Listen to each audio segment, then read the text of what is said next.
गुरुर्ब्रह्मा गुरुर्विष्णु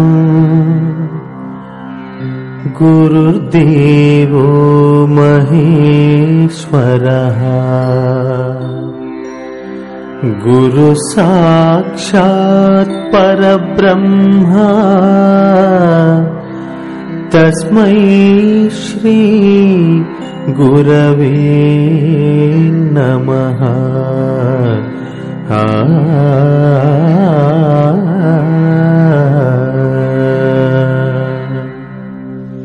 షోడశీ మంత్రానికి మూలమైనటువంటి ఏ శరీరం అయితే ఉందో దానిని మూలం లేని గుర్తెరిగే శరీరం అని అంటారు.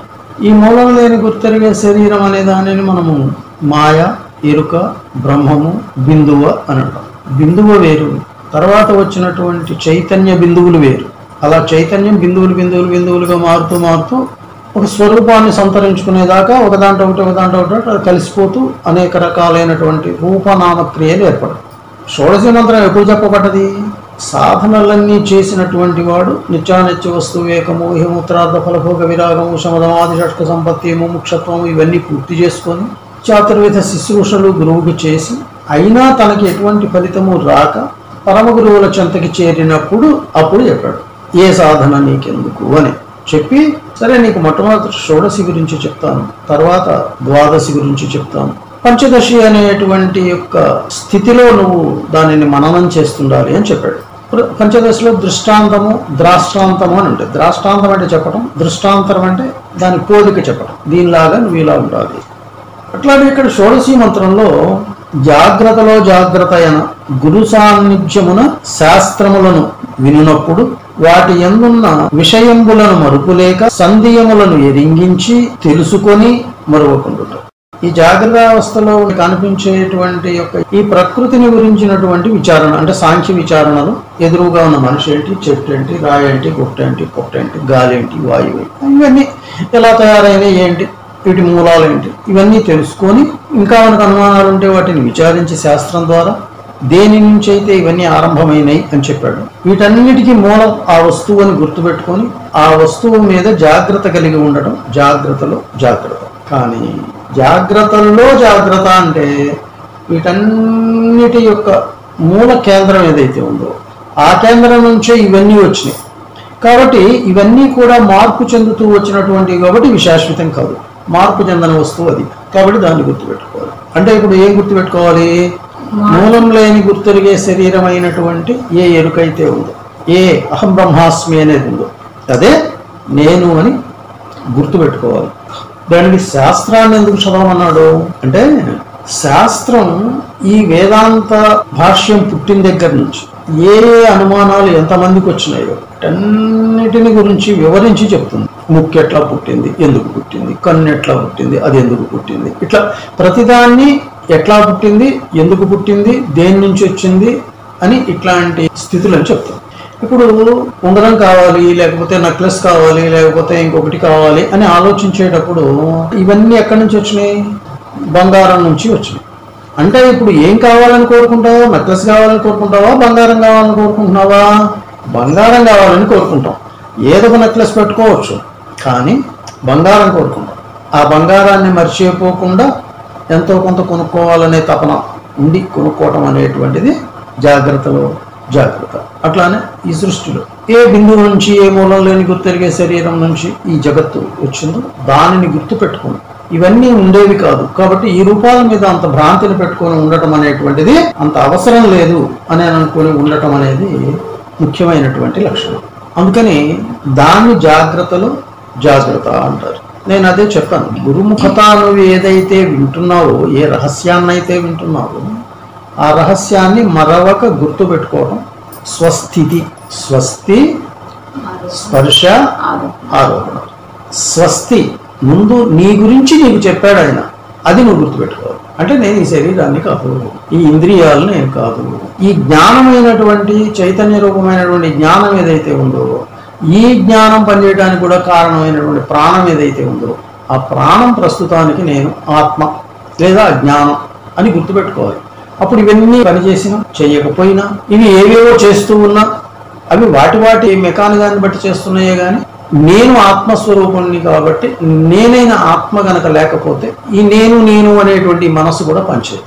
కాబట్టి నేను ఆత్మని అని గురువు చెబితే దాన్ని గుర్తుపెట్టుకోవటానికి నువ్వు చేసే ప్రయత్నం జాగ్రత్తలో జాగ్రత్త. తర్వాత జాగ్రత్తలో స్వప్నము గురు సాన్నిధ్యమున శాస్త్ర విషయములను వినియు పరాకు పడుటచే ఆ విషయములు జ్ఞాపకము ఉండియు ఉండకపోవుట. అంటే గురువు గారి ద్వారా శాస్త్రాన్ని విన్నావు, రూఢి చేసుకున్నావు, ఆత్మే నేను అని నిర్ధారణకు వచ్చావు. కానీ పరాకుగా ఉండుట చే ఆ విషయములు జ్ఞాపకం ఉండి, పరాకుగా అంటే ఈ శరీర భ్రాంతితోటి ఈ పనులు చేస్తూ ఉన్నప్పుడు నేను ఆత్మనే అనే సంగతి గుర్తులేదు, నాకు కర్మలు లేవు అనేది గుర్తులేదు, నాకు పాపపుణ్యాలు లేవు అనేవి గుర్తులేదు. ఇవన్నీ నేనే చేస్తున్నాను అనే ఒక స్ఫురణ మాత్రం ఉంది. విషయములు జ్ఞాపకం ఉండి, విషయములు అంటే ఈ సాంగత్యాలు ఉండకపోవటం, ఇవన్నీ గుర్తున్నాయి, అది గుర్తొచ్చింది. ఇప్పుడు ఇవన్నీ గుర్తు ఉన్నా గుర్తు లేనట్టే. ఎందుకని నేను అది కదా, దానికి లక్షణాలు లేవు కదా, కాబట్టి ఇవన్నీ ఉంటేనేమి లేకపోతేనేమి. ఎందుకు ఈ మాట చెప్పాడు? కళలో సాక్షి నువ్వేగా, సాక్షి అయినటువంటి నీకు అవస్థలేం లేవుగా. అవస్థలు లేనటువంటి నీకు కళలో జరుగుతున్నటువంటి కర్మల తాలూకు ఉండే బంధాలు, అనుబంధాలు, అభిరుచులు, లేకపోతే ఆవేశాలు ఇవేవి నీకు లేవు. కానీ శరీరముతో వర్తిస్తున్నప్పుడు శరీరం పనిచేస్తుందా లేదా, విషయలోలత్వం ఉందా లేదా? కళలో నువ్వు చూస్తున్నప్పుడు నీ శరీరం చేస్తున్న పనులన్నీ నువ్వు చూస్తున్నావు, అట్లా నీ ప్రపంచం చేస్తున్న పనులు నీ శరీరంతో నువ్వు చూస్తూనే ఉంటావు, కానీ అవి నాకు లేవు అని గుర్తుపెట్టుకోవడం. ఇప్పుడు జాగ్రత్తలో సుషుప్తీయన గురు సాన్నిధ్యమున మంచి విషయంబులను వినవలెనని ప్రారంభించి వినినప్పుడు హెచ్చరిక లేమిచే, హెచ్చరిక అంటే గురువు గారు చెప్పినటువంటి సాక్షిత్వం ఏదైతే ఉందో, నువ్వు ఆత్మని చెప్పాడు ఆయన, అది గుర్తులేదు, అది హెచ్చరిక లేకపోవటం. అంటే నీ మనస్సు నిన్నే హెచ్చరించాలి, అది నువ్వు రిపీట్గా పెట్టుకోవాలి. ఆ రిపీట్గా పెట్టుకోవటం అనేది లేకపోవటం వల్ల ఆ విషయములు కొంచెమైనను జ్ఞాపకమున లేకపోవటం. నేను ఆత్మని అనే సంగతి గుర్తులేదు.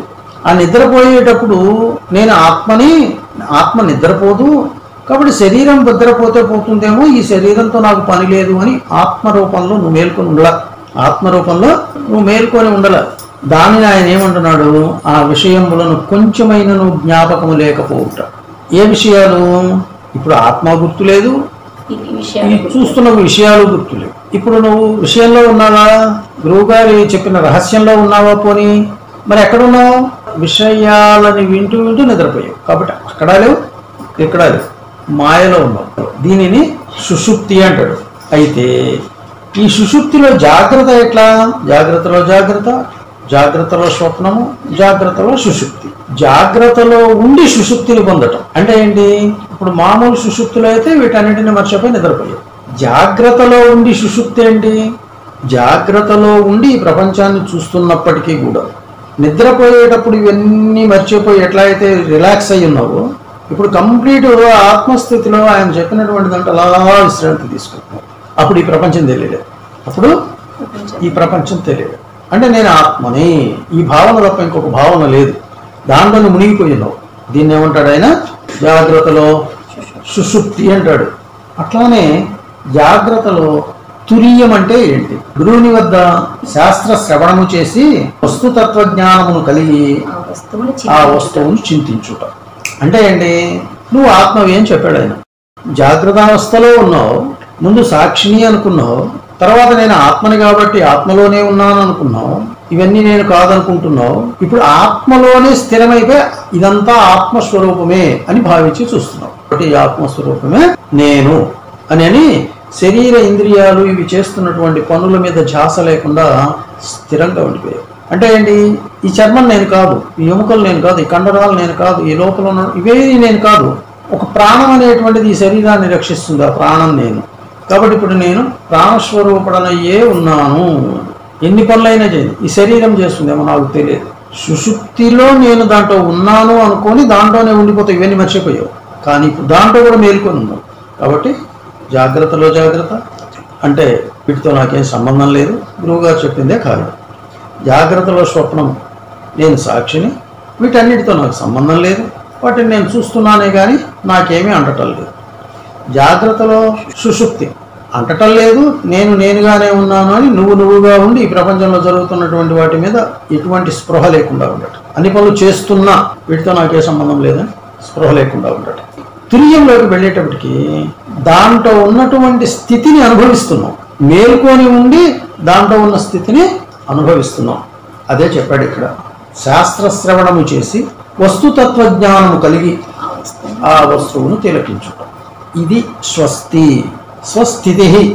నీ స్థితి ఏంటో నీకు తెలిసి నువ్వు ఆ స్థితి యందు అలా ఉండటం. ఇప్పుడేంటి, స్వప్నములో జాగ్రత్త ఎట్లా, కలగాంచి లేచి తను కన్న స్వప్నమంతైను తప్పక చెప్పుట. కలకని మేల్కొని ఉండి ఆ కళను వచ్చి చెప్తున్నాడు అంటాడు. స్వప్నే ప్రతీయమానాని రూపాణి యథా తథా. కళలో కనిపించిన శరీరాల్లాగానే ఈ ప్రపంచం లేదు.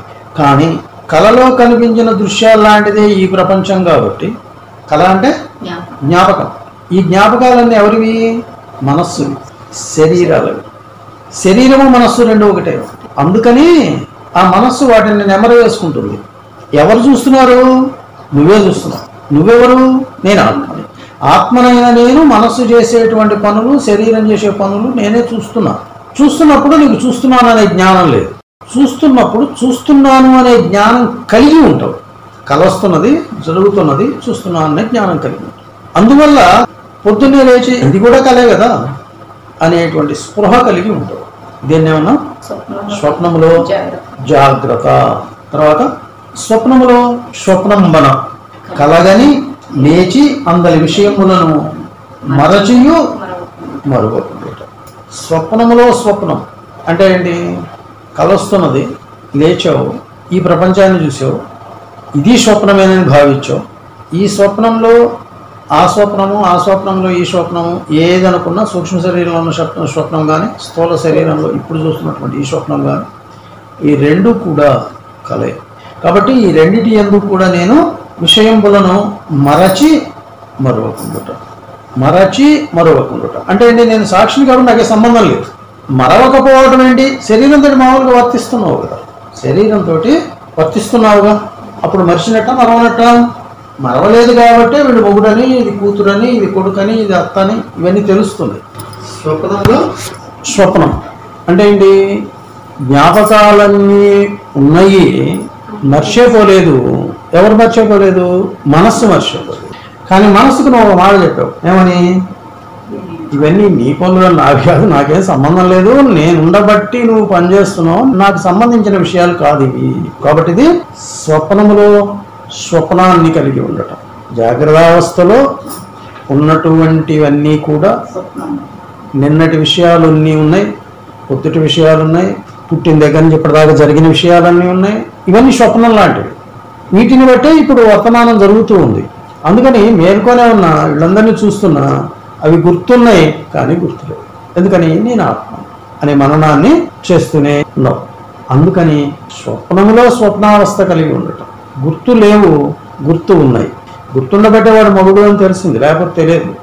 అయినా నేను ఆత్మనే కాబట్టి నాకు దీంతో సంబంధం లేదు. అట్లానే స్వప్నంలో సుషుప్తి. స్వప్నంలో సుషుప్తి అయిన కలగాంచి మేల్కొని కలయందు తాను కన్నదంతయో మరచటం. అంటే ఏంటి?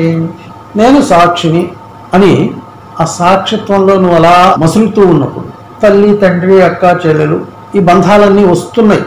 అందుకని శివరామ దీక్షితుల వారు ఏమంటారంటే, మాకు కళలు రావని మేము అబద్ధం ఆడటల్లా, మాకు కళలు వస్తున్నాయి, అయినా మేము ప్రశాంతంగానే ఉన్నాము, హాయిగానే ఉన్నాం. ఎందుకని? అవి నావి కాదు. నీవు ఆత్మస్వరూపంలో ఉన్నావు, చూసావు. కళ వస్తున్నా ఎదుటనున్నటువంటి ప్రపంచం ఎట్లా అయితే వర్తమానంలో ఉందో ఆ వర్తమాన ప్రపంచాన్ని చూసినట్టే ఈ కళను కూడా చూస్తున్నాను. ఈ వర్తమాన ప్రపంచంలో వీళ్ళందరూ ఉన్నారు, కళలో కూడా వీళ్ళందరూ ఉన్నారు. నా జ్ఞాపకాలలో మొగుడు, పెళ్ళం, కూతురు వాళ్ళ అనుభవాలు ఇవన్నీ ఉన్నాయి. కానీ నాకు సంబంధం లేదు కాబట్టి నేను వాటిని గుర్తే పెట్టుకోవట్లేదు. తిన్నాను, మర్చిపోయాను. పని చేశాను, మర్చిపోయాను. జ్ఞాపకం లేదు. అప్పుడు దాన్ని ఏమంటాను? కలయందు తోచినను. ఏదైతే చూసామో అదంతా కూడా మరచిపోవటం. ఎట్లా మర్చిపోతావు? నిన్ను నువ్వు గుర్తుపెట్టుకుంటే మర్చిపోతావు. తర్వాత స్వప్నములో తురీయం అంటే ఏంటి? తాను కలలో కొండ ఎక్కినట్లు, ఏనుగుని ఎక్కినట్లు, లక్ష్మీదేవి వచ్చినట్లుగా ఇవన్నీ కూడా స్వప్న ఫలితంగా అనుభవించావు. ఇవన్నీ కూడా కలయే అని తెలుసుకొని వాటి మీద ఆశ లేకుండా ఇదంతా మనోవ్యాపారమే. ఇది అంతా మనస్సు యొక్క బంధము, అనుబంధము, కలయిక, దాని ప్రేరణ వల్ల ఏర్పడినటువంటివే, నాకే సంబంధం లేదు అని తాను ఆత్మనిష్ఠుడై ఉండటం. ఎప్పుడైతే తాను ఆత్మనిష్టలో ఉన్నాడో చేస్తే చేశానది గుర్తులేదు, చెయ్యంది గుర్తులేదు. అర్థమైందా? చేసింది గుర్తులేదు, చెయ్యంది కూడా గుర్తులేదు. ఎప్పటికప్పుడు ఏ క్షణానికి ఆ క్షణం చేయడం మర్చిపోవడం. అంటే అటువంటి స్థితిలో నువ్వు ఎక్కడ ఉన్నావు అంటే ఆత్మస్థితిలో ఉండాలి. అయితే ఆత్మకి 2 స్థాయిలు ఉన్నాయి. ఒకటి జీవస్థితి, ఒకటి ఈశ్వర స్థితి. ఈశ్వర స్థితిలో తత్వస్థితిలో ఉంటావు, జీవస్థితిలో చైతన్య స్థితిలో ఉంటావు. తుర్యంలోకి వెళ్ళినా కానీ తుర్యంలో ఉన్నటువంటి యొక్క ఆ స్వరూపం అక్కడ ఏముందో అది గురువు ఏం చెప్పాడో దానిని చూసుకుంటూ కూర్చుంటాం. అది స్వరూపం. చైతన్యం అనేది ఒక కదలిక. చైతన్యం మీద ఉండేటువంటి వెలుగు స్వరూపమే కదా. అది స్వరూపంగా నువ్వు వాటిని చూస్తుంటావు. ఒక కదలికను చూసావు, తర్వాత చల్లగానో వెచ్చగానో ఉన్నట్టు చూసావు, తర్వాత వేడిగా ఉన్నట్టు చూసావు, లేకపోతే ఒక వెలుగు ఉన్నట్టు చూసావు. ఇవన్నీ ఈ స్వరూప లక్షణం. ఇదంతా నిర్ణయించి నేను ఆత్మని అని చెప్పి ఆ నిర్ణయంలో ఉండిపోయాడు. ఇప్పుడు ఏం చేస్తున్నాడు? సుషుప్తిలో జాగ్రత్త అంటే ఏంటి? సుఖముగా నిద్రపోయి లేచి ఆ నిద్ర సుఖము ఇట్టిది అని తెలియచెప్పుట. హ్యాపీగా నిద్రపోయాడు, లేచిన తర్వాత చెప్పాడు. అంటే ఇక్కడ అర్థం ఏంటి? బ్రహ్మస్థితిని అనుభవిస్తున్నాడు, ఎప్పుడో ఈ ప్రపంచంలోకి వచ్చాడు, నీబోటి వాడితో మాట్లాడుతున్నాడు ఈ బ్రహ్మస్థితిని గురించి. అప్పుడు వాడు ఈ స్థితి ఎలా ఉంటుందండి, బ్రహ్మం ఎలా ఉంటాడు అని అడిగాడు అనుకో. ఇదంతా జాగ్రత్తగా అడిగినప్పుడు ఆ సుఖం ఇలా ఉంటుందయ్యా, అసలు ఈ ప్రపంచంతో సంబంధం లేదు, అదొక అద్భుతమైన ఆనందం, ఇలా చెప్తూ వచ్చాడు.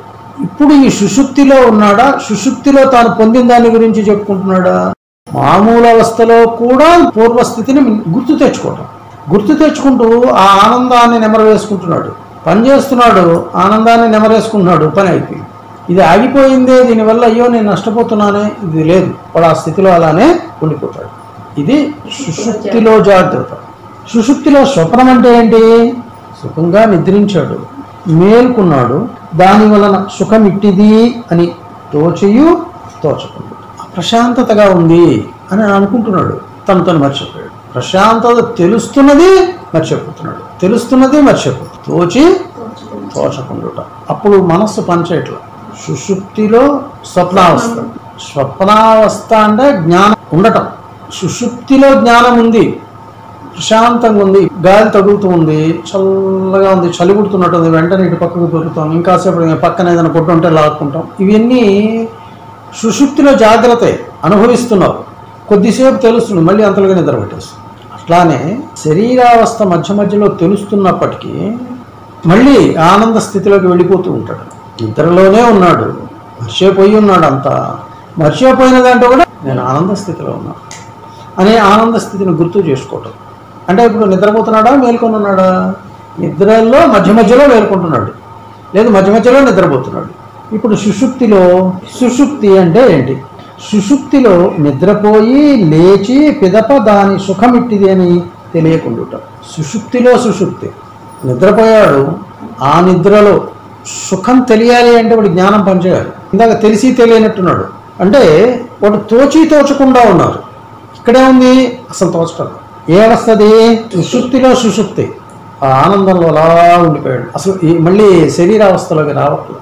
ఆ జ్ఞానం ఆ తురీయావస్థని అనుభవిస్తూ ఉంది. ఇప్పుడేంటి? సుషుప్తిలో తురీయమ్మన సుఖముగా నిద్రపోయి ఆ నిద్రావస్థ అజ్ఞాన విషయము గాని ప్రజ్ఞానఘన ప్రత్యేగాత్మయైన నా విషయము కాదని తెలియట. మెళుకు వస్తే ఉండేది అజ్ఞానం, శరీరం. మెళుకు రాలేదు, ప్రజ్ఞానంలో ఉంటాడు. కాబట్టి ఆ అవస్థ ప్రజ్ఞానం. ఏది? గాఢ నిద్రలో ఉన్నటువంటి ఆత్మస్థితి ఏదైతే ఉందో అది ప్రజ్ఞానం బ్రహ్మ. ఆ ప్రజ్ఞానం బ్రహ్మస్వరూపమైనటువంటిది కాబట్టి దానిలో ఉన్నావు. ఏం తెలియకుండా ఉండటం అనేది అజ్ఞానం. కాబట్టి నేను తెలియకుండా లేను. అప్పుడప్పుడు తెలియకుండా పోతున్నాం, అప్పుడప్పుడు తెలుసుకుంటున్నాం, అప్పుడప్పుడు తెలియకుండా పోతున్నాం, అప్పుడప్పుడు తెలుసుకుంటూ ఉన్నాం. ఇప్పుడు కంప్లీట్ తెలుసుకుంటూనే ఉన్నావు. ఈ అజ్ఞానమైన మరుపుకి రావట్ల. అందుకని అన్నాడు మరుపన తొలిమేనులు 3. వీటిలలో గుర్తు రావడం మర్చిపోవడం ఇవన్నీ సహజం.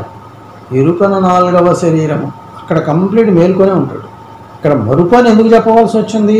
ఇందాక తోచకుండా ఉంది, గుర్తొచ్చి రానట్టుంది, ఏదో గుర్తొస్తున్నాయి, అవి అవునా కాదా అనుకుంటున్నాం, కానీ ఇవన్నీ లేవు. ఇప్పుడు ఇక్కడ కేవలం ప్రజ్ఞానం ఉంది, అంటే ఎరుకే ఉంది, శుద్ధ ఎరుక అలా ఉంది, ఈశ్వరతత్వం దాన్ని చూసుకుంటూ అలా ఉంది. ఏమీ దోచడం, శరీరం ఉన్న సంగతి తెలియదు. దీనిని ఏమన్నాడు? ప్రజ్ఞానగణ ప్రత్యేగాత్మ అయిన నా విషయము కాదని తెలియట. నిద్ర అనేది మరుపు, తురీయంలో ఉంది ప్రజ్ఞానం. జాగ్రత్త, స్వప్నము, సుషుప్తి, తురియం. ఈ తురియం నువ్వు ఎప్పుడైతే చేరుతావో దానికి ముందున్నటువంటి అవస్థలు మొత్తము కూడా అజ్ఞానం. అక్కడికి 3 శరీరాలు ఉన్నాయి అంటాడు.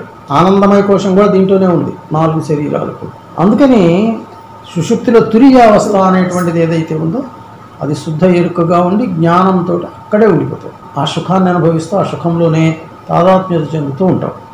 తర్వాత తురీయంలో జాగ్రత్త. తురీయంలో జాగ్రత్త ఏంటి? బ్రహ్మనిష్ఠుండు అయ్యుండియు బ్రహ్మనిష్ట యందు ఉండినప్పుడు జాగ్రత్త ఎందరి వ్యాపారంబులకు ఆకలి దప్పికలు తోచి ప్రపంచ వృత్తి కలుగుట. ధ్యానం చేసుకుంటూ కూర్చున్నాడు, కంప్లీట్ బ్రహ్మావస్థలో ఉన్నాడు.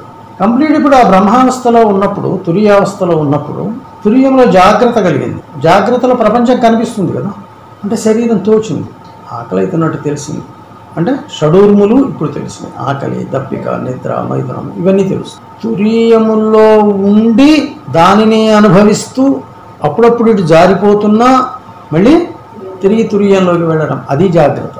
అప్పుడప్పుడు శరీరం తోస్తుంటుంది, కానీ మళ్ళీ తప్పుకొని మళ్ళీ ఆనంద స్థితికి వెళ్ళడం. ఇక్కడ ఆకలి అవుతుంటుంది, శరీరం దప్పిక అవుతుంటుంది, అవి ఆకాశం తాగేసి మళ్ళీ కూర్చొని మళ్ళీ ఆ స్థితిలో వెళ్ళిపోతున్నాడు, అది జాగ్రత్త. తురీయ స్థితిలో మేల్కొని ఉండటం జాగ్రత్త. కానీ ఇక్కడ ఏం చెప్పింది ఏంది? తురీయంలో జాగ్రత్త అంటే శరీరం తోచడం. అలా తోచినప్పుడు ఈ తోచినటువంటి శరీరం ఏదైతే ఉందో ఆకలి దప్పికలు ప్రపంచ వృత్తి కలిగి ఉండటం, అప్పుడప్పుడు ప్రపంచ వృత్తి కలుగుతూ ఉంటుంది, దానిని జాగ్రత్త అని చెప్పాడు. కానీ మనం ఏం చెప్తున్నాం? బ్రహ్మనిష్టలో ఉన్నటువంటి వాడివి ఎందుకు జాగ్రత్త పొందాల్సి వచ్చింది? ప్రపంచ వృత్తి కలుగుతున్నది కాబట్టి మళ్ళీ జాగ్రత్తగా వెళ్ళాల్సి వస్తుంది, అది తురీయంలో జాగ్రత్త. ఇప్పుడు తురీయంలో స్వప్నం ఏంటి? బ్రహ్మనిష్ట యందుండినప్పుడు ఆకలి దప్పికలు తోచి ప్రపంచ వృత్తి కలుగకుండుట. అంటే ఏంటి? ధ్యానం చేసుకుంటున్నాడు, అదే నిష్టలో ఉన్నాడు, శరీరం గుర్తొచ్చింది, ఏ శబ్దం వలన స్పృహ కలిగింది. ఆ స్పృహ కలిగినప్పుడు ఏదో ఆకలి దప్పిక తెచ్చుకుందాం, ఏదన్నా తిందాం, జ్ఞాపకం వస్తుంది.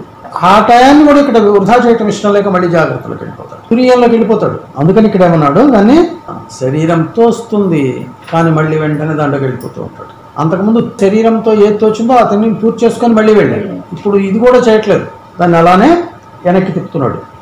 తర్వాత తురీయంలో సుషుప్తి ఈయన బ్రహ్మనిష్ట యందు వికల్పము ఏమీ లేకుండుట. బ్రహ్మనిష్టలో ఉన్నాడు, గాఢ నిద్రలో ఉన్నట్టున్నాడు అని. గాఢ నిద్రలో ఉన్నాడా? దాంతో సుషుప్తిని చెందినట్టున్నాడు. 2 రోజులైంది, 3 రోజులైంది, 4 రోజులైంది, వీడు బయటికి రాడు ఎంతసేపటికి. ఒకవేళ నువ్వు పిలిచావనుకో అంటాడు, మళ్ళీ సమాధిలోకి వెళ్ళిపోయి ఉంటాడు. అసలు బాహ్య స్మృతి తోచకుండా ఉన్నాడు. తర్వాత తురీయములో తురీయంబన జాగ్రత్త, స్వప్నము, సుషుప్తుల వలన కలిగిన 15 అవస్థల భేదములు లేక అఖండ పరిపూర్ణ సచ్చిదానంద పరబ్రహ్మము తానేనని తనకంటే వేరొకటి వృత్తి లేక పరబ్రహ్మంబకు తానై ఉండుట. 16 అవస్థల్లో 15 అయిపోయినాయి. 16వది ఏంటి? ఇంకా తురీయంలో తురీయం. ఇందాకనే వాడికి అసలు స్పృహ లేదు, ఇప్పుడు అసలు లేదు. అంటే ఇట్లా ఉన్నా, మీరందరూ వచ్చి పలకరిస్తున్నా, నువ్వు ఏదైనా తెచ్చిపెట్టినా అసలు వాడికి ఇవన్నీ ఏం తెలియదు. వాడు కళ్ళు తెరిచినా, కళ్ళు మూసినా, మేల్కొని ఉన్నట్టున్నా, నిన్ను చూస్తున్నట్టున్నా, నిన్ను చూడకుండా ఉన్నట్టున్నా, వాడు అదే స్థితిలో కంటిన్యూ అవుతావు. పిచ్చోళ్ళలాగా, బాల్యోన్మత్త పిశాచలు, చిన్న పిల్లాడిలాగా. నువ్వు అనుకుంటుంటావు వాడు అది చేస్తున్నాడు, వాడు ఏం చేయట్లేదు. దయ్యం పట్టినవాడు అన్నీ చేస్తున్నట్టే ఉంటుంది, కానీ వాడైతే వాడికి తెలియదు, అట్లా ఉంటాడు. అది తురీయంలో. ఈ మొత్తాన్ని కలిపి ఏమంటున్నాం మనం? షోడశములు.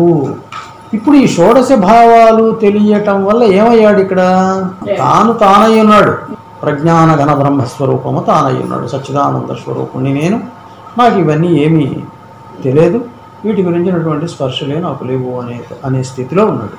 అయితే ఇక్కడ నువ్వు తెలుసుకోవాల్సింది ఏంటి? ఇదే స్థితి బ్రహ్మాండంలో కూడా ఉంటుంది. ఇప్పుడు ఇది పిండాండంలో జరిగిపోయింది శరీరంలో, బ్రహ్మాండ స్థితిలో కూడా అలానే ఉంటుంది. అయితే బ్రహ్మాండం అంటే ఏంటి, పిండాండం అంటే ఏంటి అంటే, ఇప్పుడు బ్రహ్మాండంలో ఏమున్నాయి, ఆత్మ, మనస్సు, దిక్కులు, కాలము, ఇవి ఉన్నాయి. కాబట్టి బ్రహ్మము ఆత్మ, ఆత్మ అంటే బ్రహ్మము, దాని వాడిని ఏమన్నారు, పరాకాశము, మూల ప్రకృతి, పరాప్రకృతి, మూలం లేని గుర్తెరిగే శరీరము, ఈ పేర్లన్నీ వాడికే.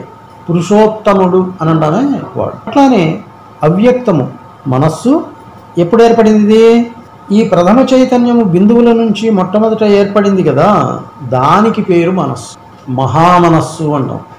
మనస్సు ఏం చేస్తుంది, అక్కడ పక్కన ఉన్న బిందువును గుర్తించడానికి కావాల్సి వచ్చింది ఇదే. కాబట్టి మొట్టమొదట పుట్టిందే మనస్సు, అది మహామనస్సు, శుద్ధ సత్వ మనస్సు అంటాం దాన్ని. సత్వగుణంలో పుట్టినటువంటి మనస్సు, దానికి పేరేంటి, దహరాకాశము. దాహకము అంటే కాంతివంతమైనటువంటి వాయుతత్వంతో కూడుకున్నటువంటి, దాహకము అంటే వాయుతత్వంతో కూడుకున్నటువంటి, అంటే మనస్సు పుట్టాలంటే వాయువు కావాలి కదా. బిందువుల నుంచి ప్రథమ చైతన్యం ఏర్పడ్డప్పుడు బిందువులు తిరుగుతూనే ఉన్నాయి, తిరుగుతూ ఉన్నప్పుడు శబ్దం వచ్చింది, దాంట్లో నుంచే వాయువు వచ్చింది. ఆ వాయువు ఈ శబ్దము ఉండంగా దీనికి మళ్ళీ ఆకర్షక శక్తి కూడా ప్రారంభమైంది. కాబట్టి వాయుతత్వంతో కూడుకుంది కాబట్టి దానిని దహరాకాశము అన్నాం. అందుకని ఆయన అంటాడు, దహరాకాశమే ఊహకు మూలము, ఊహారహితులకు పద్మనాభులకు జయ జయ, శ్రీధర స్వామికి జయ జయ. కాబట్టి ఈ మనస్సు అనేది దాహక గుణం కలిగినటువంటిది అవ్యక్తం నుంచి ఆరంభమైంది. మనస్సు పుట్టిన తరువాత బుద్ధి పుట్టింది, దాని నుంచి వెలువడినటువంటి శక్తి తిరుగుతూ ఉండటం వల్ల వాయువు వచ్చింది, శబ్దం వచ్చింది, శబ్దం ఓంకారమైంది, వాయువు వ్యాపకమైంది, అంతటా వ్యాపించింది. ఇలా వ్యాపించడం వల్ల దీనికి అంగములు లేవు. అంగము అంటే ఒక పక్కకి వ్యాపిస్తుంది, ఏదో ఒక పని చేస్తుంది, అలాగా సర్వత్రా వ్యాప్తమైపోయింది, కింద మీద పైన అనే హద్దులు లేకుండా వ్యాప్తమైంది. అందుకని దీనికి మహత్ అని పేరు. మహత్ ఏంటి, అగ్నితత్వం, నిరవయవాకాశము, వ్యాపకమైతూ ఉందంటే అన్ని బిందువుల నుంచి అలానే వ్యాపకమైంది. వ్యాపకం అవటం వల్ల ఏమైంది, వేడి పుట్టడం మొదలుపెట్టింది, ఆ వేడి లక్షణాన్ని కూడా స్ప్రెడ్ చేస్తూ వచ్చింది వాయువు. అందుకని దీనికి అగ్నితత్వము, నిరవయవాకాశం. ఇంకా దీనికి ఇంకో పేరుంది, సుఖ సుషుమ్నా అని పేరు. సుషుమ్నా అంటే ఆకాశము అని. సుషుమ్నాంతర్గతం విశ్వం సర్వం ప్రతిష్ఠితం, సృష్టి మొత్తం దాంట్లోనే ఉంది. సృష్టి దేంట్లో ఉంది, ఆకాశంలో. అందుకని సుషుమ్నా అంటే ఆకాశము అని. ఇది ఎందుకని సుషుమ్నా అనవలసి వచ్చిందంటే అది శుద్ధమైనటువంటి యొక్క ఆకాశం. అక్కడ మలినాలు ఇంకా ఏమి చేరలే, పరమాత్మ శక్తి ఉంది, శబ్దం ఉంది, వాయువుతో కూడినటువంటి అగ్నితత్వం కూడా ఉంది. ఇప్పుడు ఏమైపోయింది, ఎప్పుడైతే అగ్నితత్వంతో కూడినటువంటి వాయువు ఎప్పుడైతే స్ప్రెడ్ అవుతూ వెళ్ళిపోయిందో దాంట్లో బిందువులు ఉన్నాయి కాబట్టి ఇక్కడ ఏమైంది, మహదహంకారం ఏర్పడింది. ఇక్కడ రజోగుణం ఏర్పడింది, మహదహంకారం దగ్గర రజోగుణం ఏర్పడింది.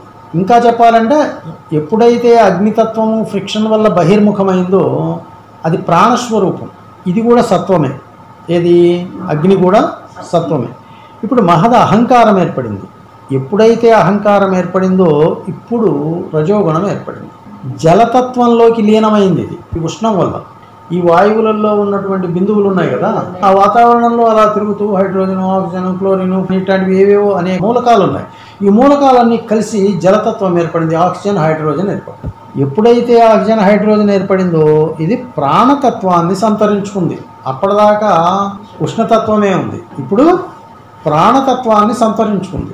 ఎప్పుడైతే ప్రాణతత్వాన్ని సంతరించుకుందో ప్రాణానికి ఉన్న లక్షణం ఏంటి, ఇంకా అన్నిటిని పనిచేయించడం. కాబట్టి రజోగుణం ఏర్పడింది. ఈ ప్రాణం శుద్ధ రజస్సు అక్కడ ఉంది కూడా, అది ప్రాణంతో కూడి మండటం మొదలుపెట్టింది. ఇక్కడ బిగ్ బ్యాంగ్ థియరీ ఏర్పడింది. అంటే ఇక్కడ బ్లాస్ట్ అయింది, మొత్తం వేడి పెరిగి పెరిగి పెరిగి పెరిగి బద్దలైపోయింది. అనేక ముక్కలుగా అయిపోయింది. ఏర్పడిన ముక్కలన్నీ కూడా కొన్ని మనకి నక్షత్రాల్లాగా కనబడుతున్నాయి, కొన్ని గోళాల్లాగా కనబడుతున్నాయి. సూర్యుడు, చంద్రుడు, అంగారకుడు, బుధుడు, బృహస్పతి, చంద్రుడు ఇట్లాంటివన్నీ భూమితోటి సహా ఇవన్నీ కూడా అగ్నితత్వం నుంచి బ్లాస్ట్ అయ్యి అవన్నీ ముక్కలుగా వెదజల్లబడి అవన్నీ మండుతూ వాటి నుంచి వచ్చేటువంటి ఆవిర్లు, గాలులు ఇవన్నీ కూడా కొన్ని ముక్కలైతే కరిగిపోయి ద్రవంలాగా ప్రవహించడం మొదలుపెట్టింది. అగ్నే లావాలాగా అలా ప్రవహిస్తూ వచ్చింది ఆ జలతత్వంలో. అప్పుడేం ఏర్పడింది? భూతతత్వం ఏర్పడింది. ఈ భూతతత్వంలో మొట్టమొదట బహిర్ముఖమైంది ఏంటి? ఎప్పుడైతే బ్లాస్ట్ అయిందో శబ్దం ఆరంభమైంది. శబ్దం వచ్చింది. పంచభూత తత్వాలు ఏర్పడ్డాయి. శబ్దము, స్పర్శ, రూపము, రసము, గంధము ఇవన్నీ ఏర్పడుతుంది. ఈ 5 తత్వాలు ఎక్కడ ఏర్పడ్డాయి? భూతాకాశంలో ఏర్పడ్డాయి. సూర్యాకాశం జలతత్వం, భూతాకాశం భూతత్వం. ఆ తత్వాల నుంచి ఏర్పడినటువంటి పంచ తన్మాత్రలు ఏవైతే ఉన్నాయో ఈ పంచతన్మాత్రలు కూడా భౌతికమైనటువంటి తమోగుణ సంపన్నమైనటువంటి ఆత్మకి నిలయమైనవి. అంటే ఏంటి? ఇవన్నీ ప్రాణానికి యాడ్ అయినవి. శబ్దస్పర్శ రసగంధాలన్నీ ఇక్కడ ప్రాణానికి ఉన్నాయి. ఈ ప్రాణమంతా కూడా ఒక ఆకాశంగా ఏర్పడింది. దీనిని భూతాకాశం అని వాడే చెప్పాడు. అర్థం కదా? దానిని మనం ఏమంటున్నాం? జీవాత్మ. దానిని జీవాత్మ. ఆ పైన ఏర్పడినటువంటి బ్రహ్మము దగ్గర ఏర్పడినటువంటిదేమో శుద్ధాత్మ, అవ్యక్తాత్మ. ఇది భూతాత్మ. అవ్యక్తమేమో బ్రహ్మాండానికి ఆత్మగా ఉంది. ఇక్కడేమో భూతాకాశమేమో పంచభూతాలకి ఆత్మగా ఉంది. ఈ పంచభూతాత్మ ఎప్పుడైతే ఏర్పడిందో ఇక్కడ కూడా మళ్ళీ పైన ప్రాసెస్ కింద కూడా జరిగింది. అన్నీ శబ్దస్పర్శ రూపరసగంధాలతో కూడుకున్నటువంటి ప్రాణశక్తితో కూడినటువంటి బిందువులు. ఈ బిందువులన్నీ ఒక చోట కదా, ఇవి తిరుగుతుంటాయిగా, అన్నీ తిరుగుడేగా పనిదానికే. ఈ తిరుగుతున్నప్పుడు స్థూల శబ్దం బయటకు వచ్చింది. కాబట్టి అకార, ఉకార, మకార, అర్ధమాతృక. దీంట్లో అర్ధమాతృక పైది ఆత్మ దగ్గర జరిగింది, అవ్యక్తంలో జరిగింది. తర్వాత మకారం ఏర్పడింది. మకారం అంటే ఏంటి? కిందకున్నటువంటి యొక్క లక్షణాలు ఏర్పడుతూ వచ్చినాయి. ఆ తర్వాత ఉకారం ఏర్పడింది. ఉకారం వచ్చేటప్పటికి పంచభూత తత్వాలు ఏర్పడ్డాయి. ఈ తత్వాలన్నీ కలిసి ఆత్మగా ఉంది. ఇప్పుడు అకారం ఏర్పడింది. ఇప్పుడేం జరిగింది? ఏ అకార మాతృక అయితే ఉందో ఈ అకార మాతృక నుంచి సృష్టి ఆరంభమైంది. పంచభూతాలు ఆరంభమైనవి. వాయువు, అగ్ని, జలము, పృథివీ. ఇక్కడ నుంచి ఓం అంటే కిందికి వస్తుంది, ఇక్కడ నుంచి ఓం అంటే పైకి వెళ్తుంది. అందుకనే ఓంకారాన్ని ఉచ్చరించడం నేర్చుకోవాలి. దీనికి సవ్య, అపసవ్య అంటారు. అర్థం కదా? సవ్యం అంటే ఎడం చేతి మీద నుంచి కుడి చేతి పక్కకి తిరగటం సవ్యం. అపసవ్యం అంటే కుడి చేతి మీద నుంచి ఎడం పక్కకి తిరగటం అపసవ్యం. అంటే ఆకాశం నుంచి కిందికి రావడం అపసవ్యం, ఆకాశం నుంచి పైకి వెళ్ళడం సవ్యం. ఇప్పుడు మనం అపసవ్య దశలో ఉన్నాం. అందుకని వాడేమంటాడంటే కంఠస్థానం దగ్గర ఉండి కింద ఉన్నటువంటి వాయుతత్వాన్ని పైకి తీసుకెళ్తూ ఆ శబ్దాన్ని ఎలా అనుకుంటూ అర్ధమాతృకి చేరు. ఇది వాడు కుండలిని రచించడం అనే దానికి చెప్పాడు. ఏం పుట్టినాయి ఇక్కడ? శబ్దగుణ ఆకాశము, స్పర్శగుణమైనటువంటి వాయువు, శబ్దస్పర్శ రూపరాలు కలిగినటువంటి యొక్క అగ్ని, శబ్దస్పర్శ రూప రసములు కలిగినటువంటి జలము, శబ్దస్పర్శ రూపరసగంధములు కలిగినటువంటి పృథివీ జన్మించినాయి. ఇందాక అక్కడ పృథివీ తత్వం ఏంటి? భూతాకాశం. పంచ తన్మాత్రలు. ఇక్కడ పంచభూత గుణాలు. ఇవి గుణాలు, అవి తన్మాత్రలు. ఒక్కొక్కటి 2 అవుతూ 2 3 అవుతూ 3 4 అవుతూ 4 5 అయితే 7 పృథివీ అయింది. ఆ పైన కూడా మొదట 1, తర్వాత 2, తర్వాత 3, తర్వాత 4, తర్వాత 5 వచ్చేటికి భూతాకాశం ఏర్పడింది. అంటే భూతాకాశం మధ్యలోది. భూతాకాశం మధ్యలోది. కింద 4 ఉన్నాయి, పైన 4 ఉన్నాయి. కాబట్టి జలము, అగ్ని, వాయువు, ఆకాశం పైన. ఈ భూతాకాశమైనటువంటి భూమి ఇక్కడ ఆత్మ అయింది. అందుకని దాని నుంచి మళ్ళీ వాయువు, అగ్ని, జలము, పృథివీ అనే స్థూల భూతాలు జన్మిస్తూ వచ్చినాయి. ఈ కిందున్న 4 ఏవైతే ఉన్నాయో ఇవి జీవ లక్షణాలు, అంటే పిండాండానికి లక్షణాలు. ఆ పైన ఉన్న వాటిని బ్రహ్మాండ లక్షణాలు. స్థూలము, సూక్ష్మం. ఇది స్థూల ప్రపంచానికి, అది సూక్ష్మ ప్రపంచానికి. అది మహాకాశాలు, పంచమహాకాశాలు. ఇవి పంచమహాభూతాలు. ఈ పంచమహాభూతాలలో మధ్యలో ఉన్నటువంటి యొక్క ఏ శబ్దాకాశం అయితే ఉందో, శబ్దగుణం కలిగినటువంటి ఆకాశం అయితే ఉందో, ఇది జీవులకి ఆత్మగా ఉండి జీవులని వృద్ధి చేసింది. అది జీవ తన్మాత్రలకి నిలయంగా ఉండి తన్మాత్రలని, దేవతా అంశాలని, కాంతి అంశాలని వీటిని జన్మింపజేసింది. ఇది బాగా మైండ్లో ఉండాలి. ఓకే. మంగళం శ్రీ గురుదేవాయ మహనీయ గుణాత్మనే సర్వలోక శరణ్య